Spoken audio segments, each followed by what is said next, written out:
Salut à toutes et à tous, j'espère que vous allez bien, que vous avez passé du coup un bon week-end, puisque moi j'enregistre ce week-end, donc du coup quand je la posterai, le week-end sera passé. Donc j'espère que vous avez passé un bon week-end. Nous, il fait super chaud. Hier, j'ai cru que j'allais mourir. Ah ouais. Mon débrief de la semaine, du coup, puisque maintenant je l'appelle comme ça. Vous avez vu mes miniatures? Elles sont bien maintenant. Elles sont peachy. Ah ouais. Je me suis lâchée. J'ai dit, c'est bon, l'autre, en bleu, machin, avec les taches. J'ai dit, c'est bon, ça m'a gonflé. J'ai dit, je vais faire ce que je veux, en fait, avec mes cheveux. Je suis désolée pour mes dernières vidéos où je bougeais beaucoup. Mais en fait, mon chien m'a fait tomber de la chaise. Et en fait, je crois que je me suis déplacée le coccyx. Et donc, du coup, j'avais bobo. Donc, je suis allée chez mon ostéo. Non, il m'a pas mis le doigt dans le schtroumpf. Et il m'a remis en place. Ça fait très mal. Franchement, ça fait super mal. Franchement, c'est horrible. Ah ouais, non, c'est horrible. Et donc voilà, j'ai été handicapée pendant ma première semaine de vacances. C'était magnifique. Ah ouais, non, ça fait super mal. Je crois que j'allais mourir quand je suis tombée. J'ai dit, ça y est, je suis morte. Dans mon cerveau, je me suis dit, je me relève plus. Je suis tombée sur le dos, c'est mort. Sur les lombaires, j'ai dit, c'est mort. Et non, grâce à Dieu, ouf, merci, bon Dieu, j'ai pu me relever et je me suis déplacée que le coccyx. Voilà. Donc cette semaine que j'étais handicapée,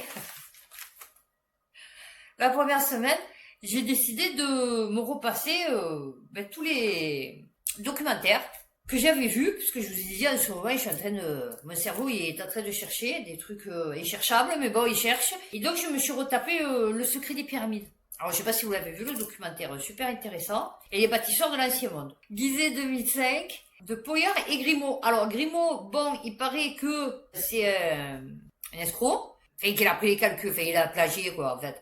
Mais n'empêche, super intéressant. Et du coup, oui, ça vous remet tout en question, parce que vous vous dites, oui, effectivement, il y a eu souci. Bon, déjà, de datation et tout, déjà, il y a eu problème. Bon, ensuite, du coup, que j'ai regardé tous ces documentaires, je me suis dit, vous êtes jamais posé la question, pourquoi dans tous les temples qu'ils ont reconstruits, puisque bon, à la base, ils étaient tous dispersés, quoi, c'est eux qui les ont construits comme ça. Donc, en fait, on sait même pas si les colonnes, c'est les bonnes colonnes, enfin bon, ils ont reconstruit comme ils les ont trouvés, enfin, à peu près comme ils les ont trouvés. Vous vous demandez pas pourquoi tous les Égyptiens, là, les pharaons et tout, ils ont le nez cassé?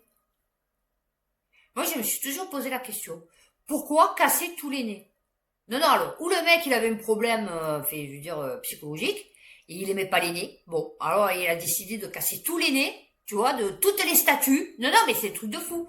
Mais vous verrez que dans tous les reportages, toutes les statues, elles ont le nez cassé. Donc vous savez, ceux qui sont pour l'Afrique, machin et tout, parce que c'est que les premiers les premiers pharaons, en fait, soi-disant, ils étaient noirs. Fait bon, je ne sais rien, je lis l'histoire, comment appris, voilà, à l'école.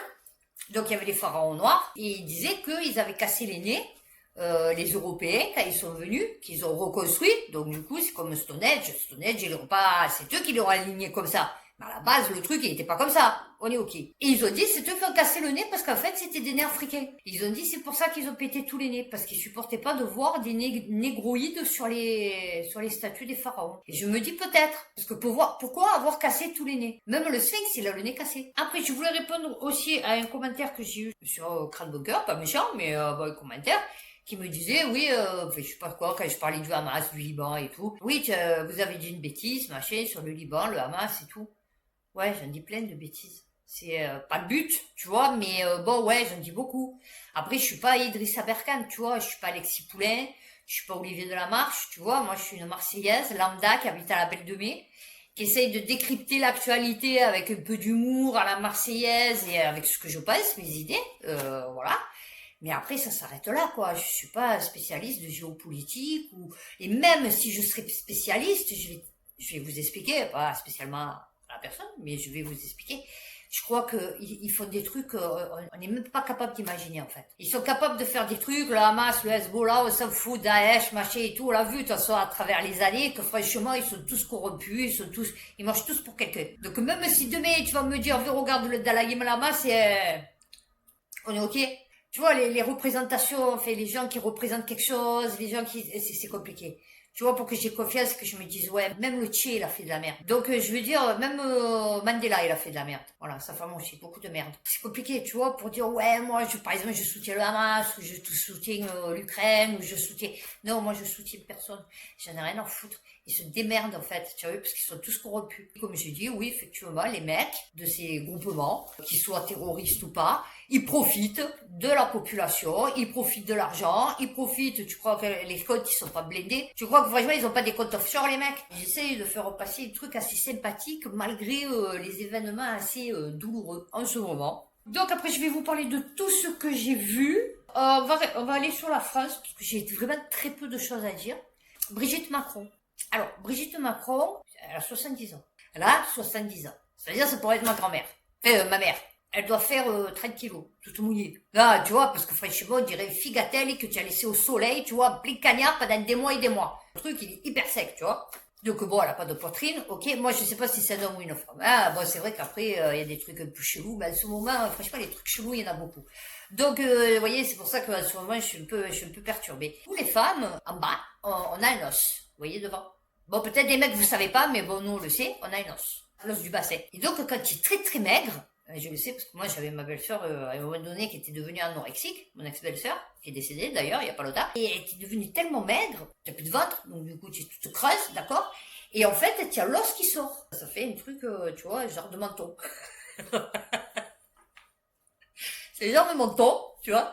Et en fait, c'est dégueulasse ce qu'on fait, je veux dire, voilà. Mais bon, après, c'est Brigitte Macron qui a 70 ans. Et c'est vrai qu'elle a oublié la poitrine. Franchement, c'est dégueulasse. Franchement, ils sont dégueulasses. Non, je vous promets, franchement, c'est à vomir. Je ne sais pas comment vous faites pour avoir un président et une femme de président.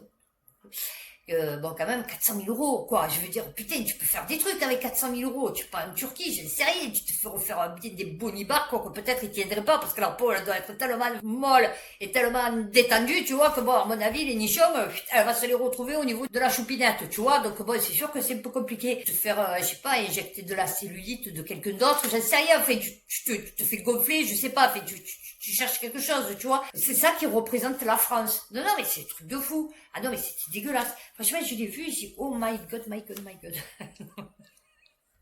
Et moi, j'ai honte sur la plage de me mettre en maillot. Ah ouais, non, je veux dire, maintenant, j'ai plus honte de rien. Ah ouais, non, je vais me promener à Walp sur les plages marseillaises. Ah oui, non, je peux, hein. Ah ouais, non, là, à ce niveau-là, franchement, il n'y a plus rien à dire. Ah oui. J'ai vu aussi que Delon, il est mort. Bon, vous savez, moi, ce que je pense de la française, donc du coup, c'est réglé. Alors, on va me dire, ouais, t'es dégueulasse, machin et tout. Oui, voilà, je suis dégueulasse, si tu veux, il n'y a pas de souci.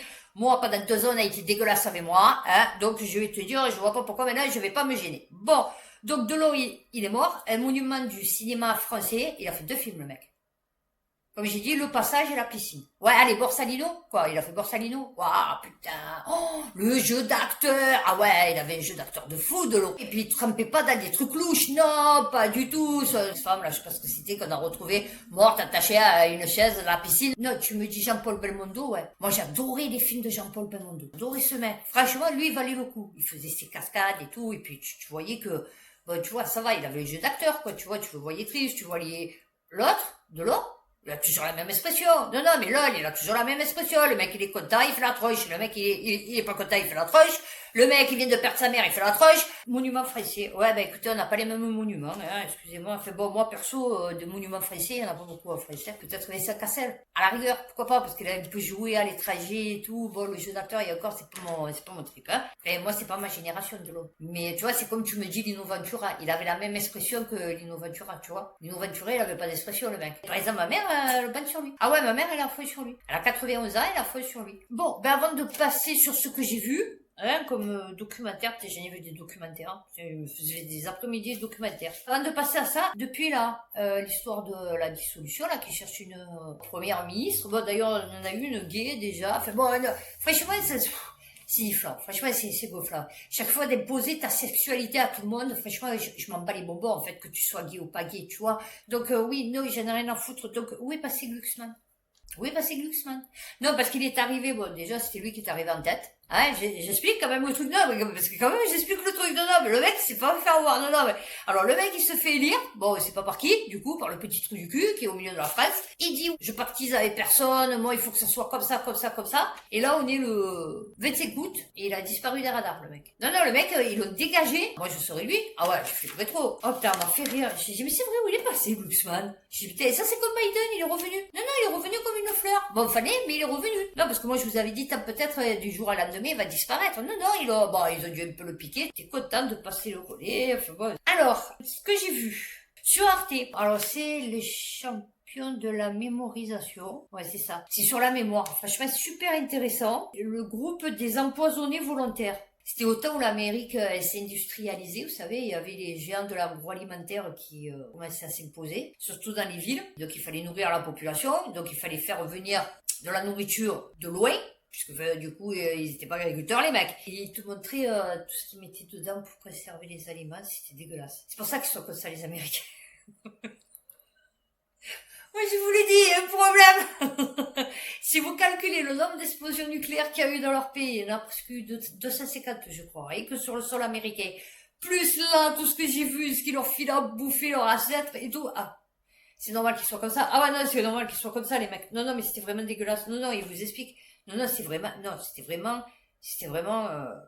voilà, ils en avaient rien à foutre de vous, quoi. Enfin, les mecs, vraiment, pour conserver le truc, ils en avaient rien à foutre de vous. Bon, donc super intéressant, ça aussi. C'est tout ce que j'ai vu de Arte. Après, j'ai vu la chaîne Architecton. C'est des architectes. Et ils vous parlaient, alors, ce qui est devenu le village olympique à travers l'histoire. Les villages olympiques à travers l'histoire. Et donc, il expliquait que les trois quarts des villages olympiques, bon, à part dans certaines situations, machin et tout, c'était beau. Voilà. Donc, il vous explique vraiment tout. Enfin bon, moi, j'ai appris plein de trucs grâce à ça sur, justement, le village olympique. Puisque bon, ils en parlent toujours, on va dire, de l'extérieur et pas en des termes très sympathiques.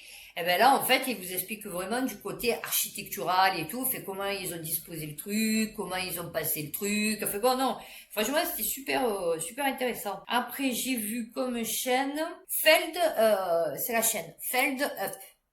Et en fait, c'est sur l'histoire des ondes. Enfin, il fait des histoires un peu cheloues, vous savez, enfin un peu chelou. Je peux pas vous expliquer, c'est trop long. Là, par exemple, il a essayé de faire le protocole de Gansfeld. Et il a fait une, c'est la station fantôme. Oh, c'est super intéressant sur la radio. Non, mais franchement, moi, je vous promets, allez-y voir. Franchement, c'est super intéressant. Bon, le mec, il a 1,5 million d'abonnés. Il fait des 1 million de vues à chaque fois. Là, en 15 heures, il avait fait 1 million de vues. Et franchement, c'est trop bien. Qu'il vous explique bien et tout. Et mais franchement, sur la radio, c'est un truc de fou, des radios fantômes, comme quoi il y a des radios qui sont captées mais qu'il y a personne, fait bon, ou alors la radio elle est fermée depuis longtemps, fait bon, c'est des trucs de fou. Tu peux faire passer des images avec, tu sais, tu as le filtre, là, bleu, rose, vert, jaune, fait j'ai sais, tu sais, où tu vois, fait, il t'explique le truc, et en fait il y a des images. Et en fait tu peux passer des images par la radio. C'est hallucinant. Ouais, non, super. Je suis restée con. Et donc, les films que j'ai vus, Knox, avec Michael Keaton. Et celui qui joue dans Hop. Alors oui, non, le lapin. Oh, là, il fait un autre rôle, plus sérieux. Et super intéressant parce que c'est par rapport à... Vous avez ce mec qui va voir Michael Keaton. Lui qui a la maladie de... Je vous fais juste le début. Non, parce que super, putain, j'ai presque pleuré et tout à la fin. Et donc, il a la maladie de Creutzfeldt-Jacob. Je vais mettre 20 kilos, je suis trop chou. Et donc, il y a son fils qui arrive, il est plein de sang, et il lui explique en pleurs, enfin, dans un état lamentable, que sa fille, donc sa petite fille à lui, elle a été attirée par de 32 ans, et elle avait 16 ans, il a couché avec elle plusieurs fois, et en fait, il a mis enceinte. Lui, il a pété un câble, et en fait, il est allé, il a tué, enfin, il a massacré, quoi, à coups de couteau et tout. Et donc, il a demandé à son père, parce que son père, c'est un tueur à gages, de le sortir de cette merde. Et franchement, c'était un très beau film. J'ai vu To the Moon. Non, c'est bien, parce que comme Aldostérone, il avait sorti sa vidéo, son livre de débunkage du voyage lunaire. Bon, franchement, moi, perso, j'ai pas attendu Aldostérone. Hein. Moi, je vous dis, il y en a, il a fait, c'est Rock Soccer, c'est Rendez-vous avec Rock, épisode 1 à 3. Voilà. Et là, carrément, il vous tue toute l'aventure spatiale. C'est même pas le voyage sur la Lune, c'est tout. Enfin, il vous démonte tout. Et avec des preuves, des vidéos, des machins. Enfin bon, tu vois que, bon, après, le 4, 5, 6, 7, 8, 9, 10, 11, bon, après, il part dans ses délires. Mais si vous voulez voir quelque chose sur, et lui, il explique bien que c'est Walt Disney, Von Braun, là, je sais pas quoi, et Kubrick. Alors, comme il a dit Aldostérone, oui, mais les images, elles étaient dégueulasses. Ben ouais, bien sûr. Tu crois qu'ils vont te mettre des images en 4K ou quoi? Ben oui, pour que ça soit crédible, il faut que les images, elles soient dégueulasses. Et là, elle va te faire des trop belles images. Comme ça, on va voir tous les trucages et tout. Ben non, elle te fait des images dégueulasses. On voit comme ça, tu vois des espèces de cratères, de machines, de la poussière. Enfin, tu sais pas trop ce que c'est. Des petits trous comme ça. Et t'es trop content. Et tu dis, oh putain, les mecs, ils sont arrivés sur la Lune, tu vois. Ben, en réalité, t'y as rien vu. Enfin, je veux dire, tu vois, c'est dégueulasse. Ben oui, c'est fait exprès. Pour être plus dans le truc, tu vois. Très beau film. Bah, ben, très beau film. Bon, après, c'est Scarlett Johansson et Channing Tatum. Donc bon, c'est toujours agréable à regarder, quoi, je vais te dire. Hein. Non, puis moi j'aime bien les films comme ça. Bon, et eux, ils disent que non, ils ont fait les images parce que, genre, ils pouvaient pas faire les images là-haut. Ouais, enfin bon, ça va. Fait. De toute façon, vous verrez que dans 20 ou 30 ans, ils vont nous dire qu'ils y sont jamais allés. Hein, je vous explique. Mais je vais vous dire après, on va me dire, oui, mais attends, tu te rends compte, pour faire croire à des millions de personnes, pourquoi l'autre il a pas fait avec sa guerre des mondes? Quand il a fait ce truc-là à la radio, que tous les gens, ils croyaient que les extraterrestres, ils étaient, enfin, tous les gens, tous les Américains, ils croyaient que les extraterrestres, ils avaient débarqué sur la Terre. Les mecs, ils s'étaient cagués, ils ont été obligés d'appeler l'armée et tout. Que franchement, ils croyaient vraiment que les extraterrestres, on peut faire gober à n'importe quoi, n'importe qui. Et en plus, là, je viens de regarder donc le protocole Gansfeld, là, je sais pas quoi. Et en fait, il expliquait qu'en vérité, ton cerveau, il structure, en fait, ce que tu vois, mais il peut mal le structurer, genre les dyslexiques et tout. Tu vois, comme il disait, tu peux ne pas voir des trucs alors qu'ils sont là. Enfin bon, c'est des trucs de fou. C'est pas, ça vous est jamais arrivé, par exemple, de chercher le truc. Vous savez que vous l'avez laissé là. Vous le trouvez plus. Vous cherchez, passez à autre chose. Peut-être une semaine ou 15 jours après, vous ouvrez le truc, il est dedans. Ça vous est jamais arrivé? Bah, moi, ça m'est arrivé.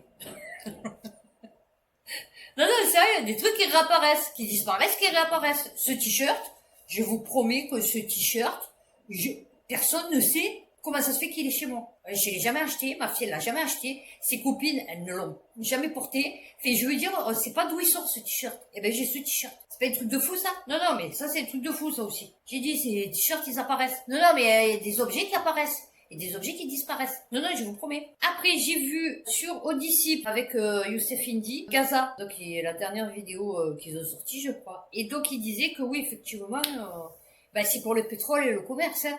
C'est pour les pépettes hein, qu'il faut tout ça. Comme ils ont dit, c'est parce que lui, en fait, il veut creuser un canal, tu vois, plus profond que le canal de Suez, pour pouvoir... et donc, ouais, c'est chiant parce que, bon, il y a un peu les Palestiniens au milieu, tu vois, donc, ouais, ça serait bien que, tu vois, ils puissent se dégager. Donc, c'est pour le pétrole aussi qu'il y a... devant les Palestiniens, eux, ils en ont rien à foutre de leur pétrole, parce que même quand ils prennent les bateaux pour aller pêcher, on leur tire dessus. Donc la mer, ils peuvent pas y aller. Donc du coup, le pétrole, il est là, il moisit. Et donc eux, ils aimeraient bien le récupérer. Tu vois, le pétrole, les Israéliens. Donc voilà, donc vous pouvez faire tout ce que vous voulez, dire tout ce que vous voulez. En vérité, c'est pour les pépettes qui se passe tout ça. Voilà, c'est tout. Ah non, et j'ai vu, alors figurez-vous qu'hier soir, j'ai regardé une chaîne, mais non, c'était bien.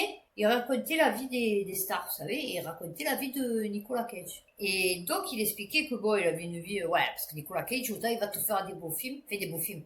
Par exemple, le World of War, le film est trop méchant, franchement, il joue trop bien dedans. Et après, il y a des films, ouais, ils sont dégueulasses. Et là, j'en ai vu un, dernièrement, il était, franchement, tu te demandes, tu vois, il y avait, Obsession, je sais pas quoi, là, que le mec, les chiffres avec son fils et tout. Ouais, ça aussi, c'était un peu surnaturel quand il faisait l'autre, là, il est templier et tout, là. Comme Indiana Jones, mais version Wish. Eh ben là aussi, il était bien, tu vois, fait bon, ça allait, il y a certains films où ça allait. Et donc, il expliquait que là, il avait fait un film dernièrement qui était vraiment genre exceptionnel, quoi. Fait pour sa performance d'acteur. Voilà, j'y arrive. Et je me rappelais plus du titre. Hier, je regarde pour voir les films et je vois que c'est avec Nicolas Cage. J'ai dit, tiens, je veux le mettre, voilà, parce que j'avais vu, je vous dis, 2 ou 3 jours avant, il était dégueulasse. Donc, je dis, bon, on va voir celui-là. Et en fait, ouais, franchement, ah ouais, trop bien. Alors, ça fait un peu comme le silence des agneaux, vous voyez. C'est un peu tourné comme ça. Bon, à part qu'il n'y a pas l'histoire avec, comment il s'appelle, Hannibal. C'est satanique. Et en fait, lui, tu le vois pas. Enfin, tu sais pas que c'est lui. Tu sais pas que c'est Nicolas Cage. Bon, tu le sais parce qu'il est sur la bande-annonce, mais je veux dire, sinon, tu le sais pas. Ah ouais, c'est un truc de fou, ils l'ont maquillé et tout. Non, franchement, trop bien. Et l'histoire, ça va, ouais, parce que c'est un peu chelou, vous voyez, genre, enfin, c'est vraiment très chelou, ouais. Mais franchement, ça va, vous le tenez le truc, vous voyez, non, franchement, trop bien. Enfin, trop bien. pour un Nicolas Cage, trop bien. Ben, j'ai fini de parler de tout ce que je voulais parler. Donc, d'ici ma prochaine vidéo, n'hésitez pas à la regarder, à la liker, à vous abonner. Et d'ici ma prochaine vidéo, prenez soin de vous, faites attention à vous et puis à bientôt pour une prochaine vidéo.